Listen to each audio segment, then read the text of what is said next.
that you were born with that you can use to transform the quality of your life right now. The power I'm speaking of is the power of your brain and body working together. It's the same power that allows your heart to beat over 100,000 times a day without you even having to think about it. It pumps over 6,000 quarts of blood a day through a network of blood vessels that, if you were to put them end to end, would go over 60,000 miles. That's enough to circle the Earth twice at the equator. You don't even have to think about this.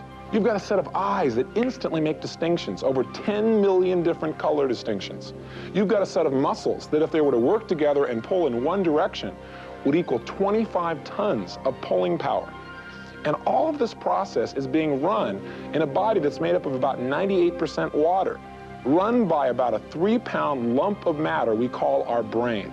A device that runs roughshod over the whole process, monitors everything, works for over 70 years with very little care needed for it, and runs on about as much electricity as you might use for a 10-watt light bulb. It has the storage capacity that, even with today's technology, would require 2 buildings the size of the World Trade Centers. With all this power within you, with this incredible computer, because that's what it is, your mind is probably the greatest computer on the planet. It's available to you. Run properly, you can accomplish any dream or goal you desire. Run ineffectively, and your goals just remain dreams. They never become the realities they could be. Isn't it time you made full use of that computer? Isn't it time for you to take charge and unleash the magic and the power within you now? Welcome to the owner's manual for your brain. With an owner's manual, you can accomplish just about anything you want. And the purpose of this tape is to really being a programming device for you. Not a teaching session, but a chance for you to get acquainted with the keyboard to your brain, how to really direct your emotions and behaviors with more power and with more precision than maybe you've ever thought were possible before. So let's get right to it. In this tape, you're going to learn how to eliminate fears and phobias. You're going to learn how to direct your emotion, how to anchor in the kinds of behaviors you want, and really how to take any massive problem or challenge you've had in the past and turn it around in a very short period of time. And at the end of this tape, we have a program we call Mental Aerobics, which will be your chance to use this tape day in and day out, using the repetition to program yourselves, so that every time when you wake up in the morning, you can start out and not just take care of your physical body, but tune up this mental computer. Get yourself so that you're applying all the things that you can apply to accomplish your dreams and goals. Let's start out here with a question. What is it that almost every single person on the planet really wants and needs? And my answer to that question is change. I think almost everyone in this room and everyone watching this tape wants to change something in their life. You either want to change how you feel, or you want to be able to change a behavior. How many of you here would like to change something specifically? 2 of you? Okay, all of you. The reality of the situation is that most people want to change, and a lot of people think they know how to change, but they don't create the long-term changes they want. In order to understand how to change ourselves, we got to know what makes us behave the way we do in the first place. So let's take a look at what creates human behavior. People behave at any moment in time basically in line with the state that their mind and body is in at any moment in time. In other words, when we feel very angry, we're going to behave differently, obviously, than if we feel very loved. Now, the question is, what determines what state we're in at any moment in time? Well, there are 2 major factors that are going to determine your state, in other words, how you feel, and thus pretty much how you're going to behave overall. The first major factor is the use and basically the condition of your present physiology. Physiology just simply means, how does your body feel? How are you using your posture, your breathing pattern? For example, if your physiology is stressed, if you have, for example, muscular tension throughout your whole body or pain, then you're going to be in a different state than, for example, if your body is relaxed. As a result, in a painful state, you may behave and treat people a little bit differently. You may snap at people. Or normally, in a more relaxed state, you might just smile or handle things a lot differently.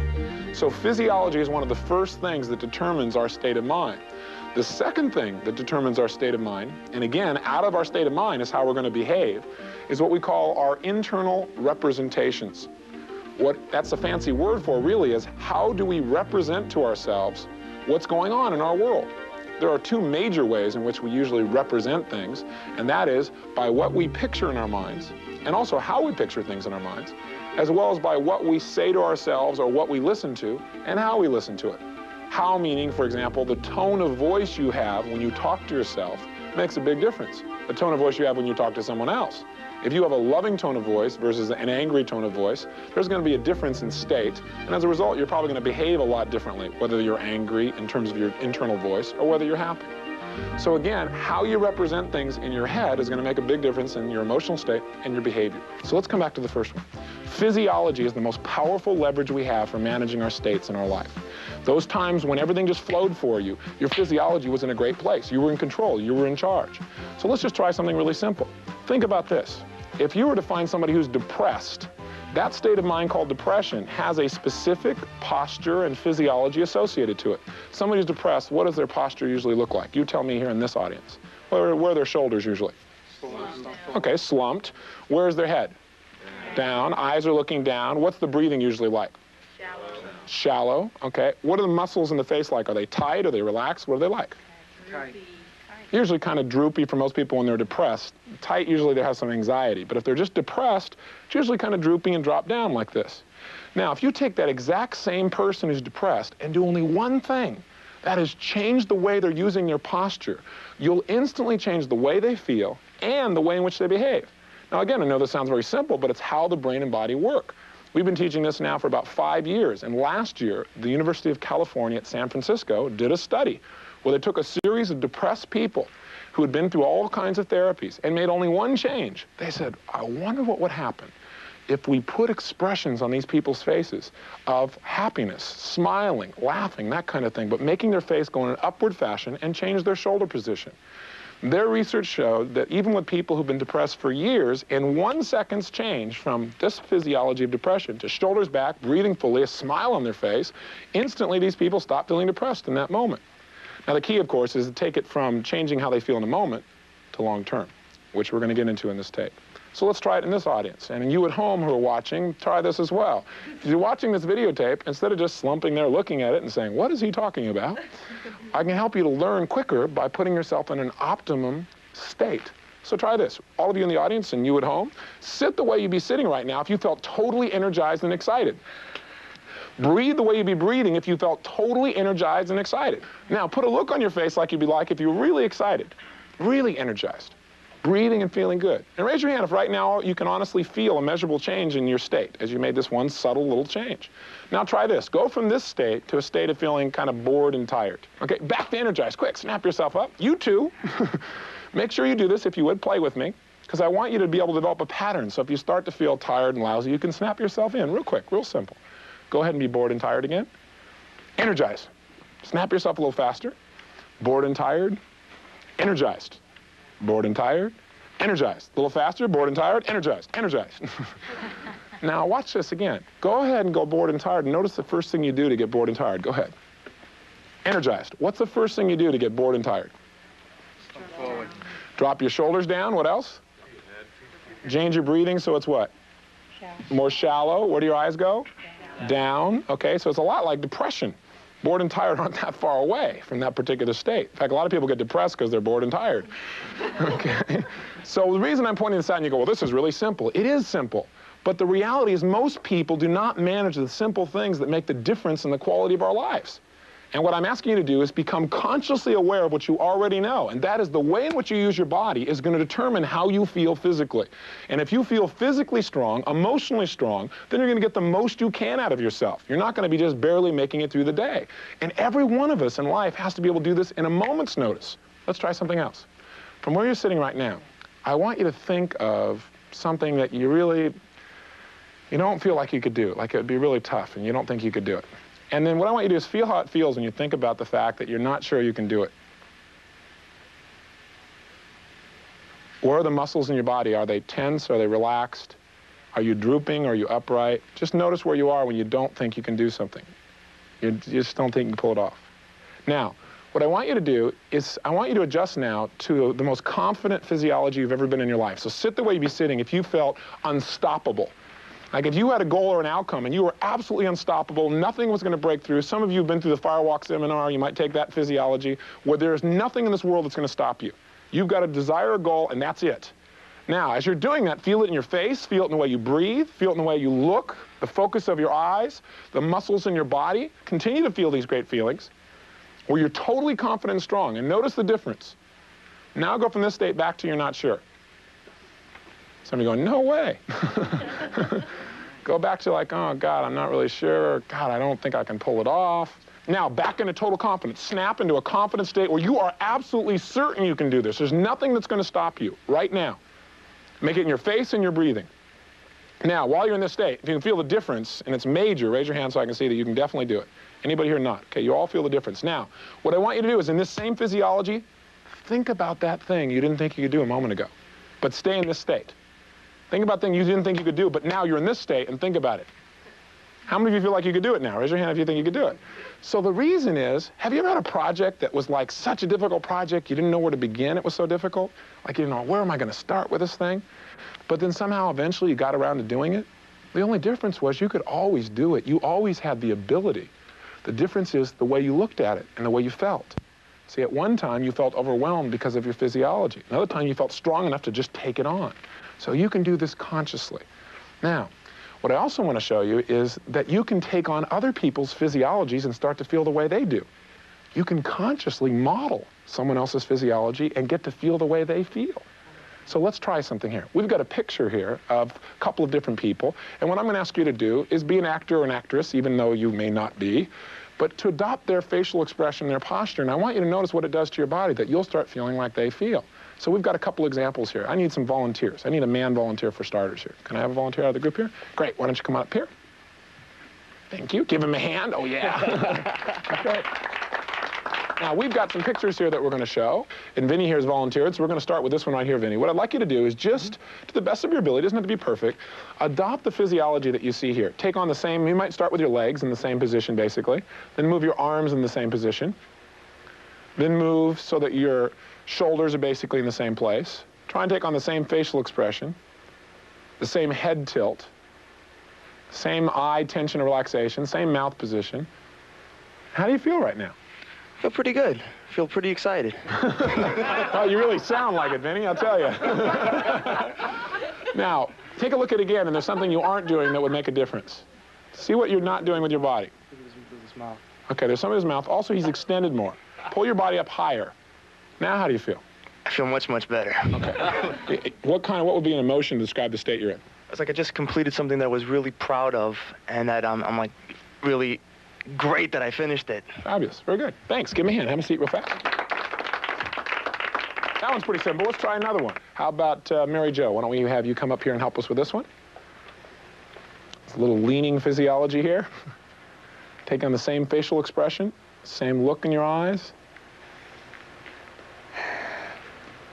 I'm going to hold you here. Okay, go ahead. Try it. And how does that feel? It feels very joyous. Very joyous. Yeah. Okay, take a look at it, see how you might enhance it. And see how you could extend something in your facial expression or something that makes it even better. Okay. How does that feel? Very joyous. Very joyous. Okay, good. Give her a hand. Thanks a lot.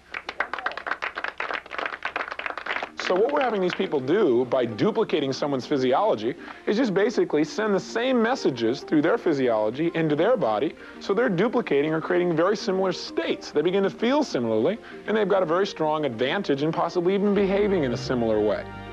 Now, an important point to note is, anytime you change the way you use your physiology, it's also going to change the way you represent things.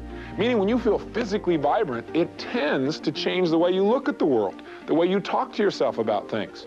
Also, conversely, anytime you change the way you're picturing things, or you say to yourself, hey, I can make this happen, it physically changes the way your body starts to work. So these are constantly interacting with each other, both physiology and internal representations, on what we call a cybernetic loop. That is, if you affect one, it's going to impact the other, and vice versa. Right now, if I asked you about something that happened to you yesterday, or happened to you when you were a child, if you told me what happened, would you be telling me exactly what actually occurred? Of course not. Everything that's going on in your head, all of your memories are nothing but myths. Because the reality is, any moment in time when you think you're having an experience, you're not getting the exact experience of what's happening in the world. But what you're actually getting is a set of triggers that your brain is coordinating to make images and sounds. In other words, your five senses are like triggers. They're like the keyboard to the computer, and somebody's hitting those keys. But I can go up to a computer and hit the keyboard, and sometimes on the screen I get paragraphs, and sometime on the screen I might get, you know, different types of shapes. It may not be in paragraphs at all. And what determines what's going to happen is the organizing principle in that computer, the floppy disk, if you will, the programming it has. So a lot of us have been programmed to look at the world a certain way. So when things happen, we see certain aspects, and for us, that's reality. And our programming can make a major difference as to whether we're happy or whether we're sad. So in other words, how we represent, that's what representation means. We represent in our brain what we think just happened will determine how we feel. If we take control of how we present things to ourselves, how we picture, what we picture, how we talk to ourselves, what we listen to, then obviously we can change the way we feel and the way we behave. One of the ways you can change the way you represent things is by using what we call a scramble technique. In other words, almost all of us have had times when we've had a situation that happens, like our boss yelling at us, or a situation where we get in an argument, and then what happens is, for the rest of the weekend, we keep replaying that tape over and over in our head.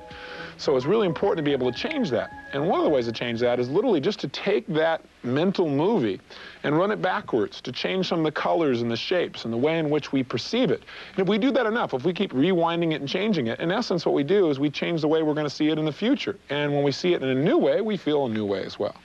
So let me give you an example of this. Let's take a look. What if your boss treated you like this? I can't believe you are so incompetent. I have no idea why I even hired you. And if you don't change your ways, you'll be sorry. So what do you do in a situation like this? How does it make you feel? Being verbally abused rarely motivates an employee to want to do better and be better. So if you leave, you've got two choices. One is, for the rest of the weekend, you keep running this mental movie and you get more and more angry at your boss. Or the other one is, you just go ahead and change it. I can't believe you are so incompetent. I have no idea why I even hired you. And if you don't change your ways, you'll be sorry. Now, let's have you do one like this yourself. Close your eyes and think of a situation that's really bothered you a lot, something that's challenged you, something that when you think about it, doesn't give you too good a feeling. And very quickly, what I want you to do is go to the end of that experience, as if it was a movie, to the last moment of that movie that you don't have such great feelings about. And then what I'd like you to do is just run it backwards as fast as you possibly can. Very, very, very rapidly. Watch everybody moving backwards. Watch them eating their words, literally. Watch the words going back in their throat, the movement's changing, the facial expression is changing. In fact, make it your favorite color now. Make it the color you want it to be. And make the person's face begin to change, so that if they're yelling, their voice becomes very squeaky like Mickey Mouse. And hear the song in the background going, M-I-C-K-E-Y. M-O-U-S-E.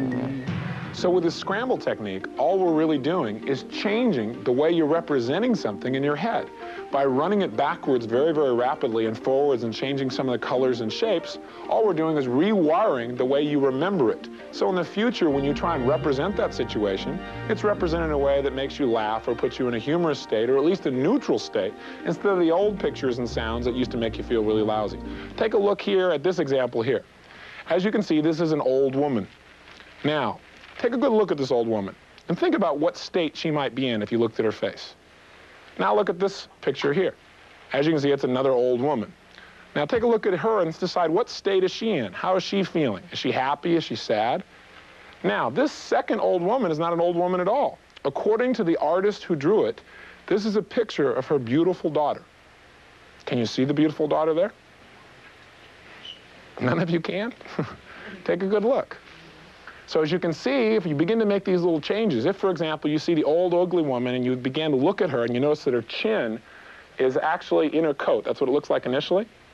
If you notice what that chin is, it actually becomes like a necklace, okay, on the neck of the young woman. Just take a look and we'll do the details of it for you. Now, how many of you can see it? Great. Now, the point here is, we could show this for 15 minutes if we had time on the videotape, and a lot of people just stare at it and go, no way, I don't see a young woman, it's only an old woman. Why? Because we conditioned you first by showing you one figure of an old woman. So then we showed you something very similar and said, as you can see, this is an old woman. In life, the same thing happens. In life, we get programmed all the time, where somebody, for example, treats us bad in a relationship, and so the next relationship, we try and fit that same view over them. We start looking for, we start filtering things, and we start going, aha, they're doing the same thing again. So it's really critical that we change some of those patterns to be able to have new choices in our life. So let's talk about some of the ways that we can change how we feel about anything. Probably the foundation of changing your pictures and changing how you feel about yourself is understanding the difference between association and disassociation. How many of you know what the difference is? I'm curious. Okay.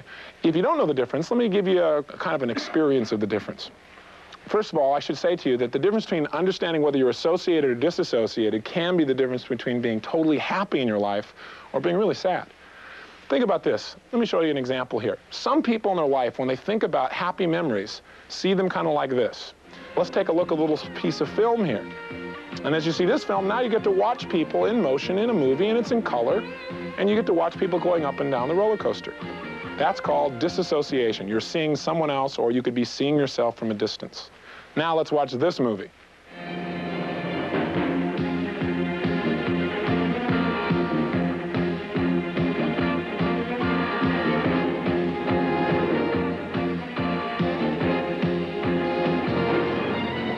And as you can see, as you're watching this movie, your body begins to respond because you're fully associated. You're in the front seat. You can feel yourself going over the edge. You can feel yourself coming back up. You can feel the emotion firing off inside. If you want to be happy in your life, you've got to know when to disassociate and when to associate. Neither one is perfect for every situation. Some people in life totally associate to all the painful experiences of their life. You go, what was your childhood like? And they go, oh, God, I'll tell you, because all their feelings are right there. Because when they think of those memories, they're like in the experience feeling it, okay?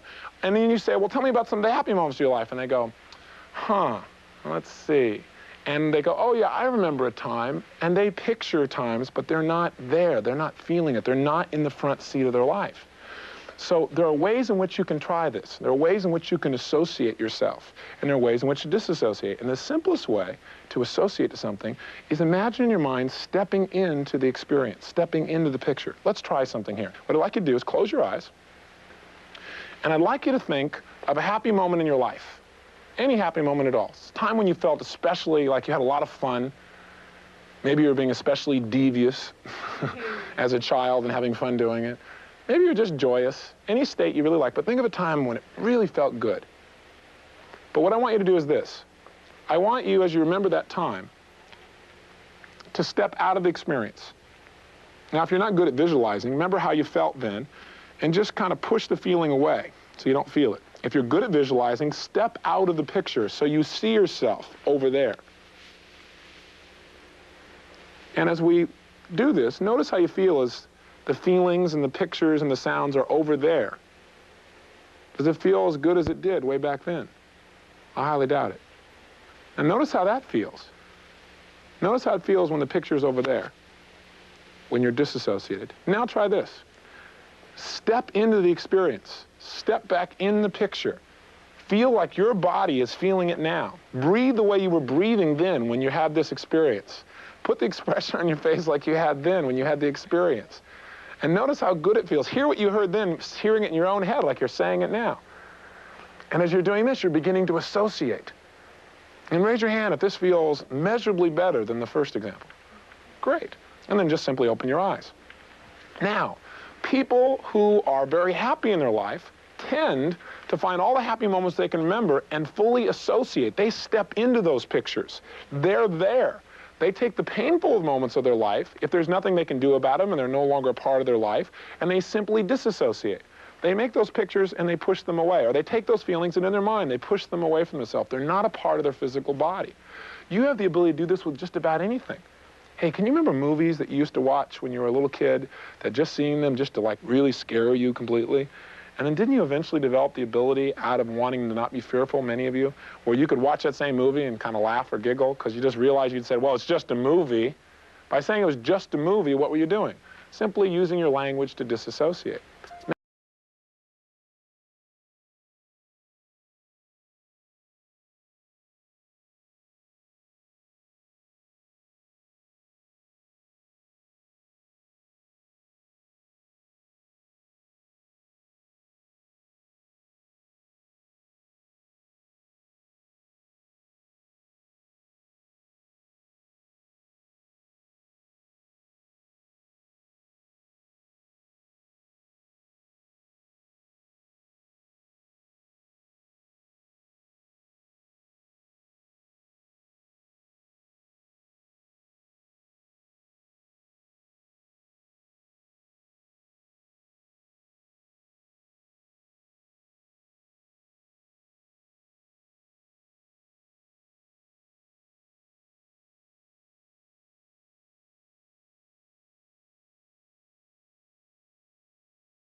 grow, and the attraction will happen even more. Okay? Now, with association and disassociation, if we come back to our original model here, it's very simple. All we're doing is changing how you're representing something. So when you're associated, it simply means that you're making pictures in your mind, you're talking to yourself, and your physiology feels like you're actually there. You're in the picture, experiencing it as if it was happening right now. And as a result, that intensifies the state you have about it. So if you're imagining something you're really happy about and you're fully associated, you got a real strong, happy state. If you're imagining something you don't feel so good about and you're fully associated, you got a real negative state, and your behavior is going to be impacted by that. Disassociation is just making internal representations where you're outside of the picture, where things are happening away from you, where you can see it happening. And in those situations, the state is not as intense, and your behaviors are going to be impacted by that as well. How many of you here would like to motivate yourself instantly? You don't have to raise your hands. I know the answer. Everyone would. Now, one of the things you can find out is, in order to be motivated to do something, we have to make pictures or represent or say things to ourselves in a certain way. We represent things differently than when we're unmotivated. So what I'd like to show you is that, let's say, for example, when you're motivated, you may make pictures that are movies. And when you're unmotivated, maybe they're a still frame. I'm going to show you how to make a distinction so you can take things you're not motivated to do and get yourself motivated in a few moments just by changing how you represent things, thereby changing state, and thereby changing behavior. So I need a volunteer. Would you volunteer for me? Come on up here. Give her a hand.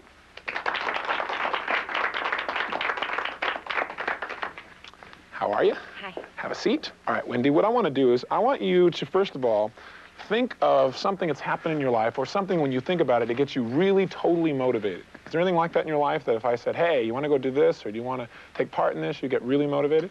Oh, there it is, right there. Okay, great. And what I'd like you to do is just close your eyes for a moment. And what I'd like you to do is I'd like you to make a picture in your mind of this thing that really motivates you. Great, it's obvious you could really enjoy it, huh? Good. And notice I'm touching her shoulder. In the next section, I'm going to show you what I'm doing with her right now. It's called anchoring. Now, can you get a clear picture of what that's like, that thing that really motivates you? Good, good. Now, as you remember, tell me, is it a movie or is it a still frame? It's a movie. It's a movie. Is it life-size, bigger, or smaller? Smaller. Okay. Is it in color or black and white? It's in color. Okay. Is it bright, dim, or dark? It's somewhere between dim and bright. Okay, between dim and bright. Is the picture a panorama? Does it like go on forever, or does it have a frame around it? Goes on. It's a panorama. Are you in the picture, experiencing it, or are you watching from a distance, like seeing yourself in the picture? I'm seeing myself in the picture. Okay. Is the movement in the picture make a difference in your motivation? Like, is it moving fast or slow? It's moving kind of slow. Kind of slow. Is this picture on the right, the left, or the center? The left. Okay. Is it up, middle, or down? Middle. Okay. Do you hear sounds that cause you to be motivated when you hear this? Not really. Do you hear your own voice? No. No. You don't say anything to yourself? Yeah, actually. Yeah, you do. Okay, great. What do you say to yourself? Go for it. Go for it. Is that the kind of tone of voice you use as well? No. Let me hear what the tone of your voice is. Go for it. All right, good. And so we get a chance to hear what her tone of voice sounds like when she's in that state of mind. And what kind of sensations do you feel in your body? Do you feel tension any place when you get real motivated to do this? A little anxiety. Little anxiety? Mm-hmm. Well, where is that tension if you feel it in your body? Is it in your hands? Is it in your arms? Is it in your shoulders? What part of your body? It's in my chest. It's in your chest. And is it tension or pressure, or how do you feel it? Pressure, really. A little bit of pressure. Okay. And how do you breathe when you're really motivated like that?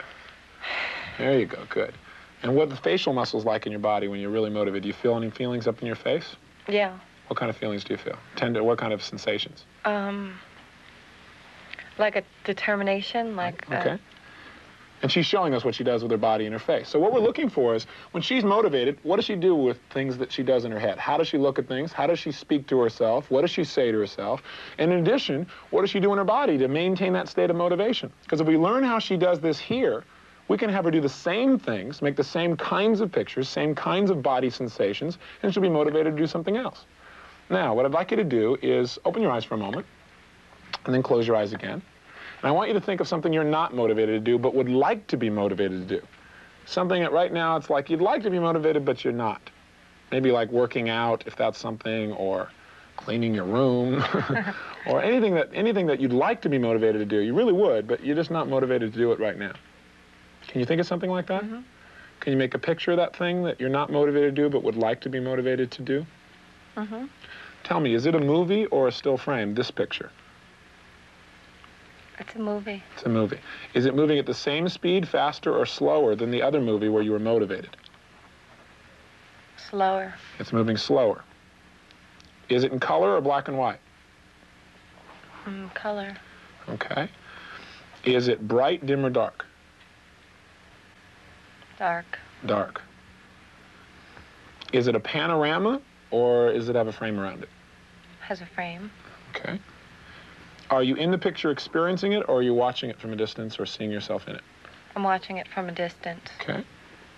Is there a difference in location? If you looked at both pictures simultaneously, the one where you're really motivated, like as if your mind was a split screen, and the other one where you weren't motivated, is one of them closer than the other one? Which one's closer? The motivated one is closer. Okay, so the one where you're not motivated, it's further away.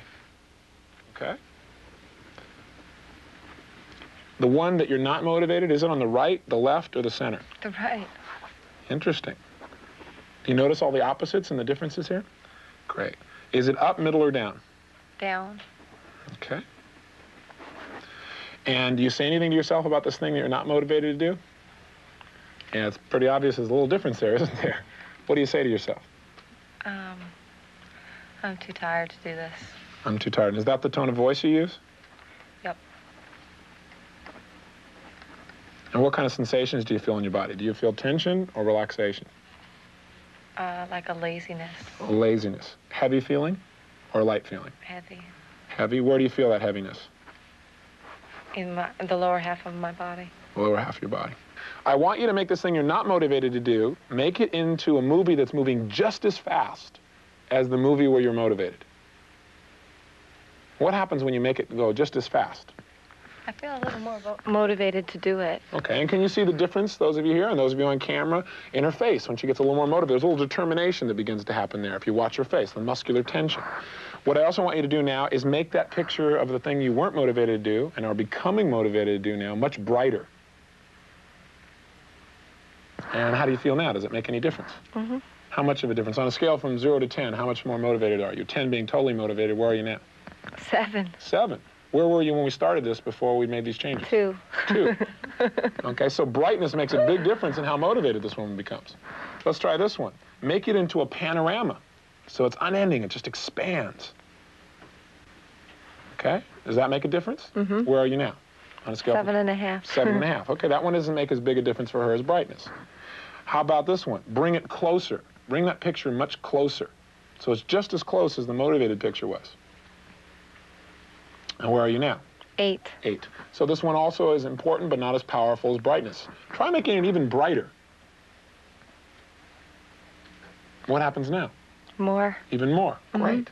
So brightness is a big one for her. Now try this. Take that picture of not being motivated on the right, move it to the left, and tell me what happens. I'm confused. I'm not really that unmotivated anymore. You're confused because you're not that unmotivated anymore. I mean, I'm not. How do you feel about doing this thing? Okay. Okay? Yeah. Okay or motivated? Which Okay. One? Okay, so you're not totally motivated yet. So have you moved it over to the left? Mm-hmm. Okay. Now what I want you to do is take it from down and put it in the middle. So it's left, middle. Okay? Where are you now on a scale from 0 to 10? Feeling pretty okay about it. What number on a scale from 0 to 10? Oh, about an 8.5. 8.5, okay, that's fine.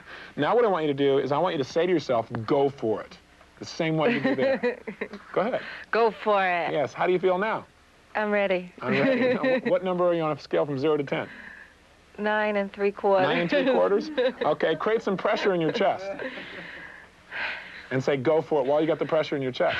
Go for it. Now where are you? 10. Okay, very good. Give her a hand. Thank you very much. So this changing of how we picture things and how we say things to ourselves we call those changes sub-modalities. And all they are, again, is doing is changing how you represent things with more precision. Now, instead of just changing what you're thinking about, you're changing how you're thinking about it or how you're picturing it. So now it's brighter, or it's more focused, it's closer, or it's further away. And one small change in the way you represent something instantly changes your state, and again, has a great chance of changing your behavior as well.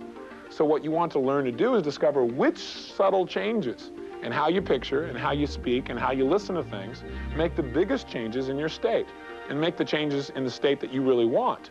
At any moment in time, if you're not feeling motivated, you can just close your eyes, think about what you want to get motivated to do, and make it the way that would motivate you. But the challenge is, if you got to do that every time consciously, sometimes it's difficult. There's a way to make these changes last. There are ways to make these changes be more consistent. There are ways of triggering yourself so that over and over again, anytime something happens that used to make you feel bad, that trigger can make you feel good. We're going to talk about this thing we call an anchor. An anchor is some stimulus, whether it be a picture, a sound, or a touch, that the minute it happens, it fires off a certain state inside of you. And there are all kinds of anchors, you know, a spinning red light, the sounds of a siren, the American flag, a policeman in uniform, someone saying, "Can I see your driver's license?" Those are all different kinds of anchors, triggers. And the way they get created is real simple. Take a look at this. If you look up here, when an anchor is created, it's anytime someone is in an intense state. What an intense state means is when your whole body's involved. States that are intense are like depression, joy, ecstasy, happiness. Anytime your whole body is associated to a certain feeling, you're in an intense state. So anytime somebody's in any kind of intense state, positive or negative, if while they're in that state, someone else comes by and does something over and over and over again, consistently, while you're in that feeling mode, like, say, snapping your fingers, then they can come back later and snap their fingers, and you'll feel the same way because you link that stimulus directly to the state. That's what Ivan Pavlov did. His idea was that you could condition the human nervous system or an animal's nervous system to respond automatically on cue. He took a bunch of dogs. He triggered these dogs to be in a certain state of hunger. He did it primarily by putting food in front of these dogs when they're very hungry. While they're at the peak of this state of hunger, what did he do? He rang a bell, rang a bell, rang a bell. In other words, he conditioned them so that while they were in the peak of this experience, he consistently provided some unique sound. Till pretty soon, he didn't need food. He could just ring a bell, and instantly the dog had saliva. Here are the keys to anchoring. There are basically two keys. Number one, to have somebody be anchored, they have to be in a state where their whole body is involved. So let's try something. Let's anchor some nice states in. Let's sit right now the way you'd be sitting. Change your state. If you felt really, really excited about something, really excited with total positive expectation, and breathe the way you'd be breathing if you have total positive expectation. And what I want you to do is I want you to take your right hand, and I want you to snap your fingers when you're at the peak of that state. And every time you snap your fingers, make it like something that makes you feel even better. And I want you to do it 3 or 4 times until every time you snap your fingers, you feel better and better. Go ahead and try it. Stronger, where every time you feel even better, and you feel even better, and you feel even better, and then may even say something while you're doing it that makes you feel like, that's right. And say it the way that would make you feel even better, and even better, and even better, and even better. Excellent. Then stop for a second. Now, change to some other state. And notice how you change another state. You change your body, don't you? Great. Now, what I want you to do is I want you to go from that state to snap your fingers in the exact same way, make the same sound, notice what happens in your body. Go ahead. How many of you feel the instant state change? Now, that's a real simple example of anchoring, but you can see how powerful it is. Now, that's just one little anchor. What if every time in your day, what you did is you started your day by putting yourself in an outrageous state where you felt really positively expectant, you went, yes, yes, or whatever it is that you said, but you snapped your fingers about 5 or 10 times. And let's say later in the day something happens that doesn't feel so good. What do you want to be able to do? You want to be able to change states. So then all you do is reach back and you go, yeah, yeah. And although you may go, well, yeah, somebody's going to look at you and laugh. Let them laugh. Successful people do what the failures won't. And you want to manage your states. Everybody gets down and depressed. You don't want to be able to do that. You want to be able to shift. Everyone will go to that place, so will you, but you want to be able to shift in a moment. And this becomes a trigger. So there are really 4 keys to effective anchoring that are really important for you to remember. For an anchor to work, first, a person has to be fully associated. That is, they have to be in an intense state where their whole body is involved. If you wanted to anchor me, for example, and I was kind of like this right now, you could anchor me, but if I'm like this and my whole body's involved, it'd be a more powerful anchor. It would last longer and it'd be more effective. The second key to anchoring is you must apply your trigger. That is, you must make the sound or whatever it is you're using to link to the emotion. You have to do it right at the peak of that person's emotional state. The third key is, if you're going to have an effective anchor, you need to make sure that once the person's in the state you want to anchor, let's say they're laughing, for example, while they're in the state of laughter that you want to anchor, you need to make sure you use a unique trigger or a unique stimulus. The last key, number 4, is you must make absolutely certain that when you set an anchor, you realize how you did it so that you can replicate that anchor effectively. Let's move on to one more piece here. And that is, let's go on to something that's kind of fun, and that's phobias. Phobias are really great. Because with phobias, what happens is, a lot of people think phobias are these uncontrollable responses. And they are for most people. When a person has a phobia, what happens is, they have a fear that's literally overwhelming to them. They really don't have much control over it physically or emotionally. And most people who go through phobias try and get traditional help, and a lot of times that help may require 2, 3, 4, 5, 6, 7 years of therapy or more. Now, fortunately, with neuro-linguistic programming, what they've basically found out is what creates a phobia and how can you eliminate it. And the way they did that was finding out how phobia got started in the first place. And the way a phobia happens is basically it's a giant anchor. It's a giant stimulus response. Like maybe you know somebody who has a phobia to heights, that they're fine. If you get them walking here on the ground, no problem. Put them on a bridge and their whole body goes out of whack. Why? Because they've linked up unresourceful, fearful states to seeing a bridge. They can walk on the street fine. Some people have it for speaking in front of the room. You know, they can talk to you or me one-on-one, no problem. They go hi and talk to you. Put them in front of 8 people, and all of a sudden they become this person who has no control of their physical body. All that is an anchor, a trigger. Now, I'd like to show you some ways to help change that. And the best way we could do that is select somebody who has a major phobia. And so I've scoured this group before we started, and I found a woman who has a major phobia. And her phobia is for snakes. So she's been willing to stretch and go for it here. She's a little afraid, as some of you have been seeing here earlier, and we're going to bring her up here and work with her. Would you invite Pat up here? Great. How are you? Okay. Okay. Okay. Now, here's the key with doing work. If we want to help someone to change how they feel about something, it's very easy. We can change the way they picture things, we can change the distance, we can change the location, and they're going to change how they feel. When she thinks about snakes, I'm sure she represents it in a certain way. So we have to get her to disassociate, and there's a specific technique that we do to help people disassociate. First of all, we have something for you to see. Can we bring that thing forward that's for her to see here? Bring it a little closer to her. I'll take it. Yeah, your phobia is real heavy, isn't it?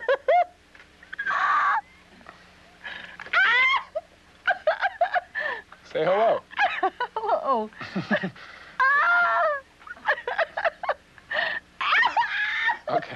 Okay, we've demonstrated your phobia fine. Okay, now first she's laughing, but take a look at her eyes. Take a good look at her body. Okay, would you stand up for me? And how do you feel right now? Upset and nervous and afraid.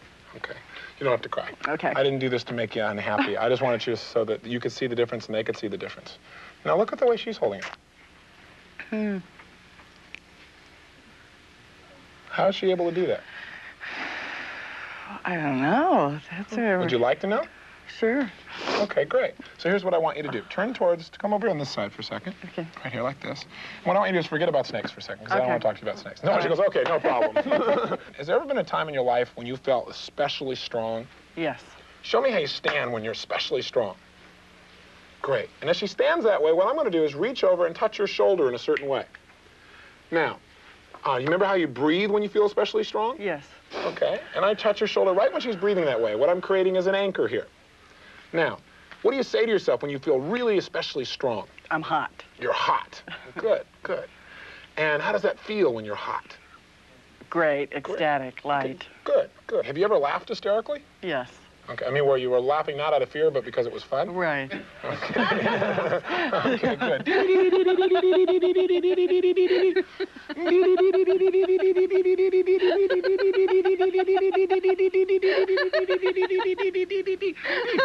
We've got her to laugh, and while she's laughing, we're touching her in a certain way, over and over again, like Ivan Pavlov and the dogs. So now she's not laughing, and I go, and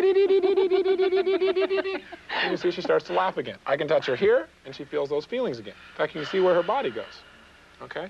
So what I've done is just got her to feel a certain way and do what she can do for herself. Touch her in a certain way at that moment. So I can touch her and make her feel that way. Can you feel what happens when I touch you there? What do you feel? Absolutely. I just automatically feel lighter. Okay. Just like at peace. And by the way, when she says lighter and at peace, can you also see the lighter and at peace? It's like determination, right? The same kind of state. Okay, now here's what I'd like you to do. I'd like you to close your eyes. I'd like you to imagine that you've just gone to the most beautiful theater of your life. And I want you to sit down in this chair as you sit down in that theater and make it a really enjoyable, comfortable theater. And make it be a huge screen way out there in front of you. And then I want you to feel as if you're floating out of your body. And why am I having her float out of her body? Because I want her to disassociate. I don't want her to be where she feels anything. I want her to pull away from that, step out of the picture. So I want you to float out of your body and float up into the control room. And I want you to look down from the control room and see your body down there, sitting in that chair. Can you see yourself? Good. Feels pretty good, doesn't it? And while you're sitting yourself down there, way over there, and you see your body sitting there, watch yourself down there and watch yourself watch the screen. In other words, you're not watching the screen. You're watching yourself who's watching the screen way over there. And on the screen, I want you to put a moment in time when you may have first become afraid of snakes back then. Without feeling anything, just see what you may have seen back then, or anything that represents that fear of snakes. And you don't feel anything because you're floating up here, feeling really comfortable up here in top in the booth, right where they show the films. And you see your body down there, and you're watching your body, which is watching the screen. And on the screen, you see that most fearful moment. Put the most fearful moment you ever had with snakes, or the biggest fear you ever had about them, but don't feel anything. You're just watching yourself watch it, frozen on the screen. And how does it feel to see that fearful moment way over there through the eyes that you're seeing, watching yourself watch it? How do you feel? Actually, fine. Just fine. Yeah. So what have we done here? We've not just disassociated her. If she was just watching it, she'd be disassociated. We got her watching herself watch it. We call that in NLP double disassociation. She's disassociated twice, so she doesn't feel it. If she was just watching it, she may have had feelings. But you feel how right now as you see that terrible moment way over there? How do you feel? Fine. Just fine. And you can see she's very calm. Now here's what I want you to do. I want you to watch yourself watch that screen, and I want you to watch that movie get played, or the most fearful thing that could ever happen. But as you're doing it, I want you to watch it from this feeling of knowing you're totally in control, that you're the source of all your feelings and behaviors, and that no snake's going to harm you because you're in charge. Now, if there was a dangerous snake, you'd pay attention. But if it's not a dangerous snake, if it's the kind of snake that was here, you can see up on the screen, think of the worst thing that could happen up there, but don't feel it, and watch that movie of what could happen, but operate from this level of knowing you'll do what's necessary to remain healthy. And if it's nothing to be afraid of, then you can enjoy it. Good. And I want you to watch that fearful image you had, the fearful movie, run it by backwards, just like we did earlier, really fast, and change the colors to your favorite colors, and change the focus, and change it so the snake starts talking to you and says, God, I'm more scared of you than you are of me. And it says, I just jerk around because I'm afraid. Please hold me softly. And I like to climb around because that means I love you. If I didn't care, I'd just remain still, but I like to move around, so just support me when I move around. And how does it feel as you listen to that snake say that to you?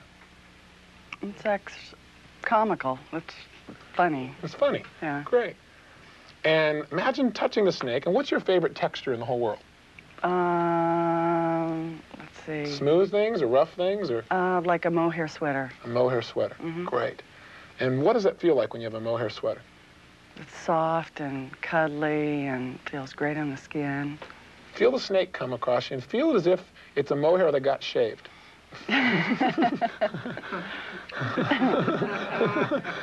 it got shaved, and so now it's smooth. And how does it feel as it rubs across your body and you know it's shaved mohair? That's great. That's right. Yeah. Yeah, it feels good. Yeah. Good. And then what I want you to do is I want you to notice two things that you now know about snakes that you hadn't thought of before that now allow you to be able to hold a snake comfortably and not be afraid.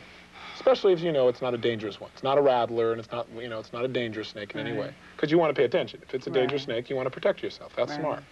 But if it's not a dangerous snake, what is it you now know about snakes that you hadn't thought about much before that allows you to be able to be comfortable and hold them?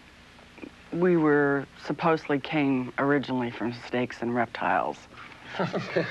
You don't know if you believe that or not, but what the heck, right? Right. Okay. Right. Now, what else do you think about snakes now? That they're actually make good pets, house pets. Yeah, and there are a lot of people that swear by them, don't Yeah, they? that's right. It's true. Good. And what's most important to you in your life? That people are happy around me. Correct. And would you think it would make people around you happy if you felt more confident around their pets? Definitely. Yeah. Good, good. So now I want you to imagine that you step into your body back there. You come out of this little part up here where we're showing the film. You float down into your body. Are you in your body now? Yes, I am. Sitting comfortably? Yes, I am. Do you feel the confidence and strength that's yours? Yes, I do. Do. Okay, good, good. And now I want you to do is imagine that you just reached up, go up to the screen, and take the snake right off the screen. And make it a huge snake. And smile as this huge snake wraps around, and as he moves across you and so forth, it feels good. And you think, oh, God, this felt weird at first, but now I know it's shaved mohair. That's right. It feels really good. And you look at the snake, and when his tongue flickers out at you, you know he's saying, I'm a little bit scared, please support me. And how does that feel as he starts wrapping around you? Not bad. Yeah. Not bad. And how would you make it feel good if you can make it feel good now? What would you do? What would you say to yourself, or what would you picture? I'd sing to the snake. What would you sing to it? I'd sing, Happy Days Are Here Again. Okay. So hold the snake in front of you and sing to his face. Yeah. Go ahead. Happy Days are here again. Look at him looking at you. He's moving around. They say. And enjoy it. That's it. Good. And he's laughing. Good. And now, as you feel these feelings, and sometimes new feelings feel a little bit weird at first, but if they weren't weird, what would they be instead? Just okay. Okay. And good. And how do you feel about the idea of holding a snake now? I think I could do it. Okay. And what would happen if you were positively excited about it? I'd have fun doing it. Yeah. What would your face look like if you were going to have fun doing it? Good. Great. And open your eyes and look at that snake over there. And how do you feel as you look at the snake over there? I actually feel okay. Okay. And as he comes closer, feel even better. With each step that he comes closer, feel even better. And think about Happy Days Are Here Again. In fact, she can show you how to hold one properly. Okay. Just kind of let him hold you. Okay. Like this? Yeah. Just let him rest on you. They're arboreals. They like to go up. So if he goes up around your neck, it just means he wants to go up. Okay. Let his tail hold you. Can I sing? Go ahead, sing. Go ahead and sing to him. Happy days are here again. La la la la la la la la. La da da da da da da da. Happy days are here again. I can't believe it. I really can't believe this. Have you ever had an experience like this? No, I never have. I've never even touched a snake before. This is amazing. How do you feel right now? I feel fine. Actually fine. It's exciting. It's interesting. It's interesting. Like shaved mohair. Now let me ask you a question. What, when you think about snakes right now, what do you associate?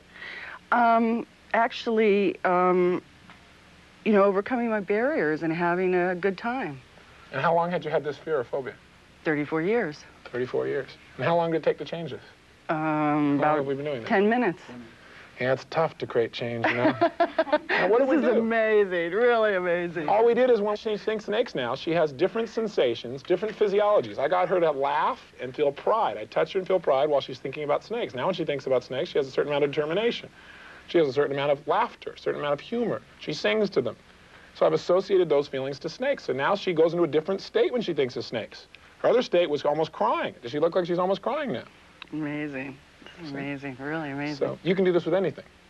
If there's any area in your life at all where you feel stopped, where you feel immobilized, you can just change your associations. You can associate a series of very positive things and then look at a snake and do them. Now, if it's a phobia, though, it won't be enough. Do you see the difference? If it's a phobia, you won't want to go straight to the snake and just snap your fingers. What you want to do is close your eyes, go to a movie theater, see yourself sitting down, float out of your body and up on the screen, play this thing you're afraid of, watch yourself making the changes, and then begin to reassociate to it. Give her a hand. Thank you. You can take it on over there. Amazing. Just amazing.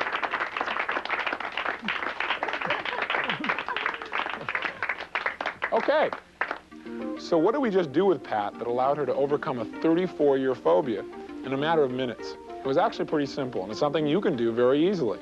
First thing we did is we wanted to make sure we could keep Pat in a good state, especially if she started to get afraid of the snake. So we created first a positive anchor. Step 2, we need to do something in NLP we call double disassociation. In essence, in sitting in the theater, I had her put her fear up on the screen, so it was away from her. She was disassociated from it. But I didn't stop there. I then had her feel like she was floating out of her body and go up into the control room or the film room. And up there, I had her look at herself, watching herself on the screen. So she was seeing herself, see herself, watch the situation on the screen. She was disassociated twice, or double disassociated. Then, step 3, I had her change the way she was representing snakes. I got her to associate to certain kinds of feelings that she really liked, like mohair. And I got her to start thinking of snakes in a new way. I said, after all, snakes are just like shaved mohair. And then the last step was I continued to touch her positive anchors, the things that make her feel really good. And then while she was feeling these great feelings, I simply then brought the animal over, brought the reptile over. And as she saw the snake, she was able to fire off a positive anchor by singing her song. So she sang the song, I'm touching her, and we transferred those emotions right to the snake. Another technique for helping you to anchor in changes or helping you to make a new trigger for yourself is called a swish pattern. And what a swish pattern is about is basically getting your mind and your emotions to move in a direction so you begin to feel differently and behave differently. So you make a picture in your mind of something you presently don't like, either something you're afraid of or maybe a behavior pattern of something you don't like. For example, for me, I made a picture in my mind of bringing my fingers up to my mouth to bite my fingernails, which I was doing all the time. So in my mind, I just closed my eyes and saw this picture of my bringing my hand up. Then what you do is you imagine in this big picture of what you don't want, you make a small little picture of what you do want. In the bottom right-hand corner, you make a small little picture, in my case, of seeing myself dressed really well, being in a situation where I was lecturing, being where I felt really proud of myself, and seeing myself in a position where my fingernails were normal, where they were manicured, where they were taken care of, where I wasn't biting them. But I associated those ideas to something I'd be really proud of myself as a speaker, a communicator, helping people, and looking really professional. So then all you do is you do a linkage, where what you see is you see what you don't want, you see what you do want, and you watch them switch, where you take the small little picture and you do this thing we call a whoosh pattern or swish pattern, where you actually reach out with your hand and feel as if you're pulling this little picture up, and it gets bigger and bigger and brighter until it literally explodes through what you don't want. So what's in front of you is a big, bright, colorful picture of what you do want. In my case, myself looking good, lecturing, and being proud of myself, and also noticing, hey, my nails are great too. I'm not biting my fingernails with a terrible habit. Then what I do is I close my eyes again, see myself starting to bite my fingernails, see this other picture where I take my fingers away, I look good and feel good, and I make the swish again. See what I don't want, see what I do want small, and I make it big very fast. Go whoosh. I see that little thing come up, get very bright, break through. I get the experience again of feeling good about myself, then I open my eyes and do it again. In essence, what you say to your brain is, see this, whoosh, do this. See this, whoosh, do this. See this, do this. See this, do this. See this, do this. See this, do this. Until when you see the old thing of like wanting to bite your fingernails, it triggers in your mind the whoosh, the new thing, which is, no, I don't need to do that. This is who I really am. Now, let me give you an example of how this might work with a pattern, for example, with your children. Take a look at this example. Daddy, can I please talk to you? How many times have I told you not to come in here when I'm busy? Now, will you please just get out of here? Obviously, this is not how you want to treat one of your children.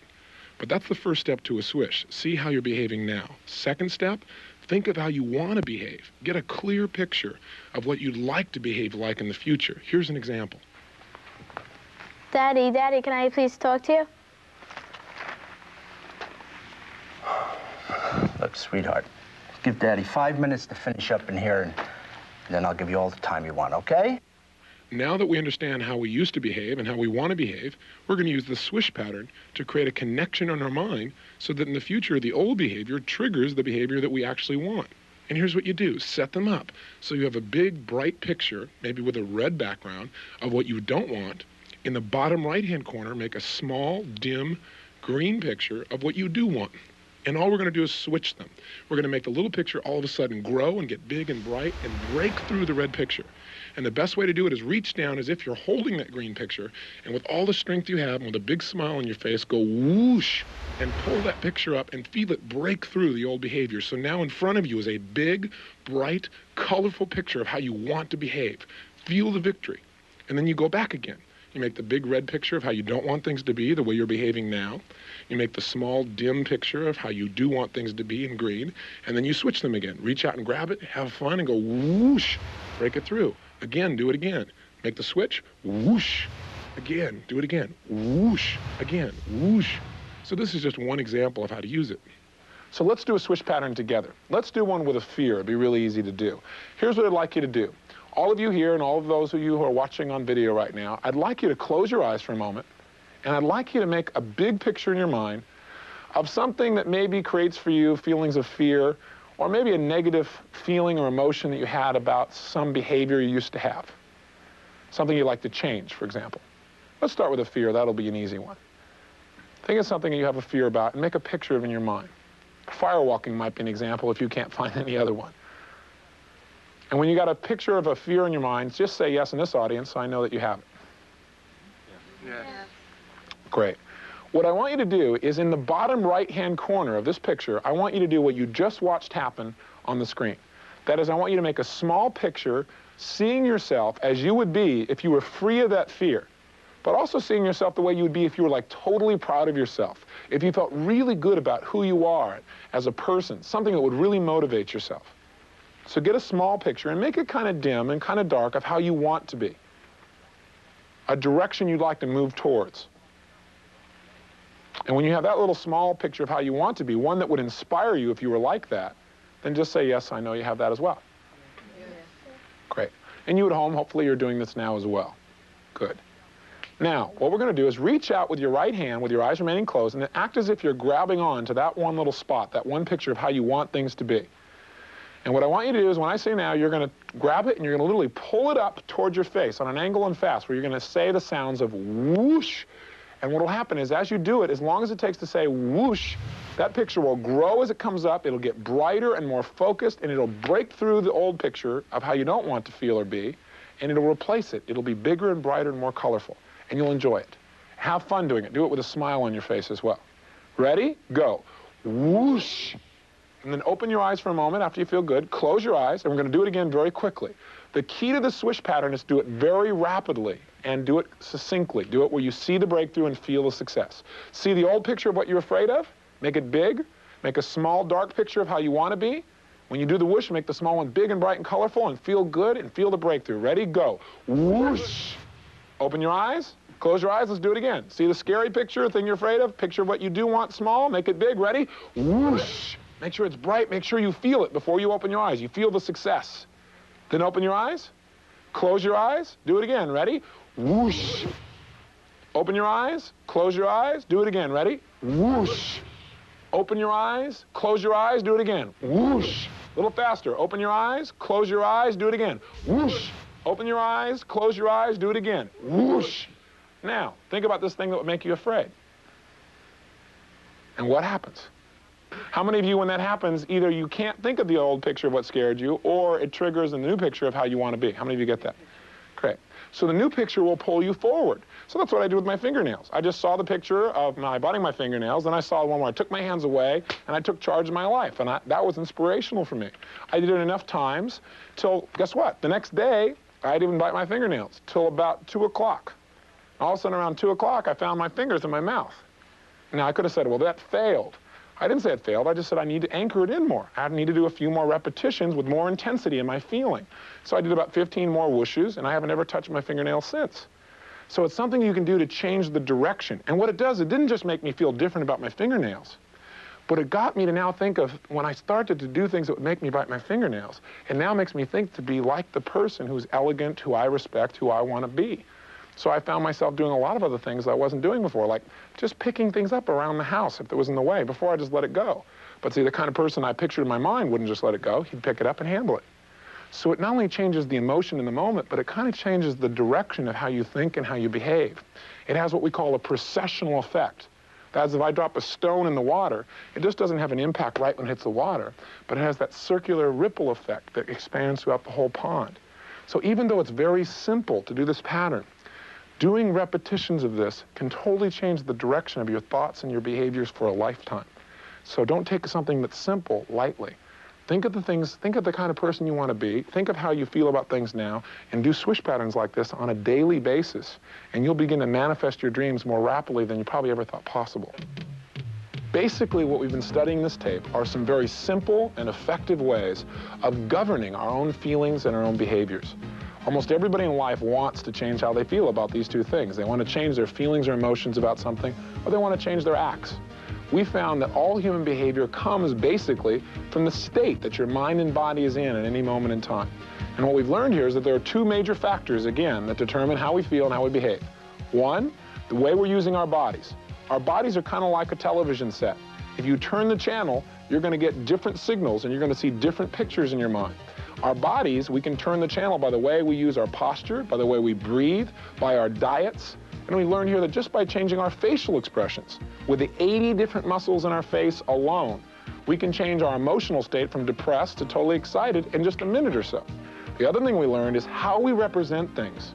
That is how we picture things, how we talk to ourselves. What we picture and what we talk to ourselves about also makes a huge difference in how we feel and how we behave.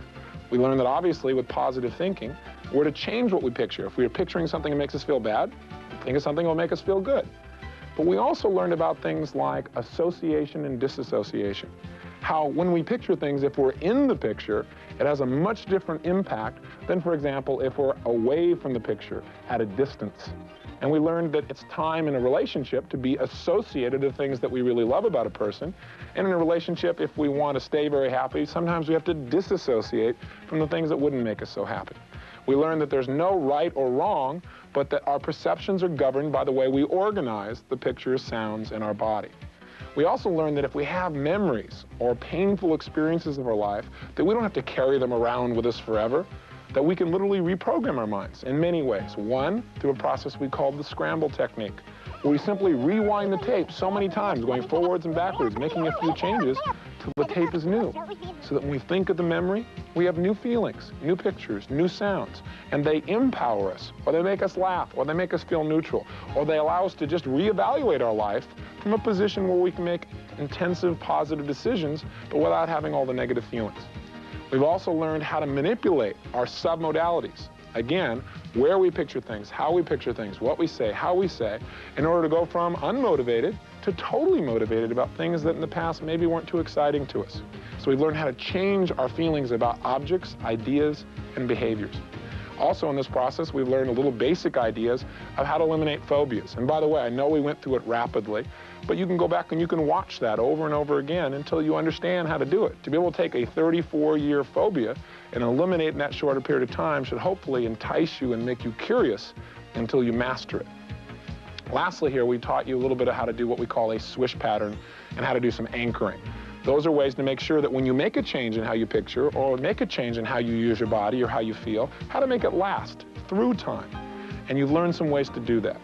So what this tape has tried to do is give you a very large list of tools. It's tried to give you a little bit of an owner's manual, to introduce you to the keyboard, that if you make things closer or further away and you hit that particular key, you're going to have different feelings than if you bring those things and make them brighter. And I think what has to happen now for you to be able to really get the results that I know you want in your life is you've got to realize that this is a system. This whole program works together. And no program works unless you work it. No owner's manual is going to help you if you don't apply it. And so we've tried to assist you with this, but the first thing you got to remember is repetition is the mother of skill. And this isn't the first time I've talked about these tools, nor the first time I use them. So if you want to be good at anything, you need to do it over and over and over again. So watch this tape, listen, take notes, apply it. And if you do, as I know you will, you'll find results that you were probably very excited about getting when you first picked this program up. In addition, when this tape is done, there'll be a slight delay, and then you'll be introduced to the 5-minute mental aerobic workout. And really what that is taking the highlights of this tape, the certain fundamental keys that you can start each morning with. Please take the time to do it. Hopefully you take the time to take care of your physical body every day. Take the time to program your mind. Because remember, if you're going to take off on this jet, you better use your checklist if you really want to succeed. And also, if you don't do the programming, somebody else will. That's what television, that's what radio, that's what friends, that's what a lot of unknowing environmental factors do. If you don't plant the right seeds, weeds grow automatically. So if you'll just take 5 minutes a day, watch the film, take on the physiologies, take on the thought patterns, and maybe review this tape on a regular basis, I can guarantee you that you'll have more direction and more control and a lot more happiness than a lot of people in this life ever get a chance to have. So I want to thank you for your time, and I want to entice you to go for the good life. You deserve it. And I hope I get to hear about your success story very soon. See you then.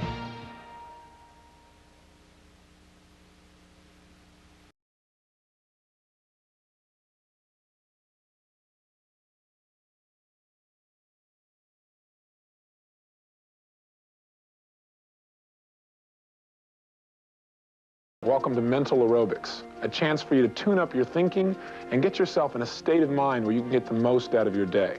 The purpose of this short 5-minute portion of tape is designed to be used each morning to help you to literally review what you've learned in this tape and really operate your brain with more effectiveness and more efficiency than maybe ever before. What you need to do to be able to do this is maybe at this time notice where you are on your VCR and mark the numbers so you can get back to this each morning very quickly and very easily. So let's begin with a very quick review. Point number 1 is remember what generates how you feel and how you behave. Recall our graphic here, that all human behavior is the result of your state of mind and body, and that you can change that state of how you feel instantly. What I want to give you right now are a series of pictures of people who are in outstanding states, who are feeling really phenomenal. And what I want you to do is just take a moment and adopt their exact same physiology and feel exactly as they feel. Try and adopt and imagine that you are that person, because each of these are obviously peak states. Let's start with number 1. And right now, feel it as if you're this person right now experiencing this moment. And enjoy it for a moment. Let that signal go to your brain that puts you in that kind of peak state, like a champion. Now let's take on this second one. Trigger your brain to feel these ecstatic feelings at this moment right now. Excellent. Now that we've done a little physiology tune-up, let's see if there's anything in our minds that maybe needs to be changed. Maybe you have some images of the day or some challenges that are coming up. Or maybe something was said or done recently you want to change. Now's your chance. Take a moment and scramble it. That is, go into your mind, see that situation that was bothering you, and run it backwards very rapidly. Changing the colors, the shapes, the sizes, the sounds that you're listening to. Great.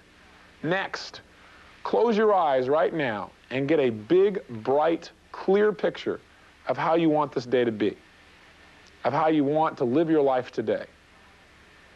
And what I want you to do with that image is please step into the image so you're fully associated. Be there, take a deep breath in, blow it out slowly, and feel yourself experiencing the day as you want it to be. The next step is we're going to do 7 swish patterns. What we want to do is program ourselves to continually grow and move towards the ideal idea of ourselves. And here's how it's going to work. Remember the swish patterns, very simple. You'll see on the screen here a red picture. The red picture is a picture of yourself as you presently perceive yourself.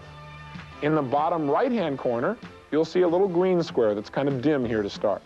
In that square, right now, create an image of yourself, an image of you that would really inspire you, an image of how you would like to be. And then this pattern here on the screen will help you to do your swish pattern very rapidly and very easily. What you'll begin to see now is, first we'll do it slowly. Bottom right-hand green of how you want things to be. You notice it's slowly getting bigger, bigger, brighter, brighter, and it'll break through. Now let's do it again. We see the picture of how we are presently. We see the improvement we want to experience. And what we do is we're going to a little bit faster, and you're going to hear the whoosh sound. Here we go. Ready? Whoosh. Ready? 7 in a row. Follow the pattern and have fun while you're doing it. Smile. Reach down and grab onto that green square and pull it forward to the pace that you see on the screen. Go for it. Whoosh. Here we go again. Whoosh. Here we go again. Whoosh. Here we go again. Whoosh. A little faster. Whoosh. A little faster. Whoosh. A little faster. Whoosh.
this, and all of a sudden you feel it, or you go like this and go, yes. And what it'll do is it'll trigger in you a set of states. And one last state here to wrap up this mental aerobic, to tune yourself up to start your day. Take on one more state, a state of gratitude. Because I believe an attitude of gratitude will certainly make your life a lot more joyful. Maybe you feel the same way. But just think right now, how would you be standing, how would you be breathing if you realized you've got an incredible gift right now? It's called another day of your life. And if you really dissociate to the joy of that, associate to the feelings of gratitude, of who you are and where you live in the world and what opportunities you have, you've got it all right now, all the resources you need. There's no meaning in life except the meaning you create. You're in charge of this mind and brain. And you've got to be grateful for this incredible vessel that you get to take use of and take a part in. And maybe you want to complete this day by adopting this physiology, the physiology of somebody you really respect, or maybe this example right here. And I leave you by reminding you that this is the greatest gift you have, another day of life. Have a great day.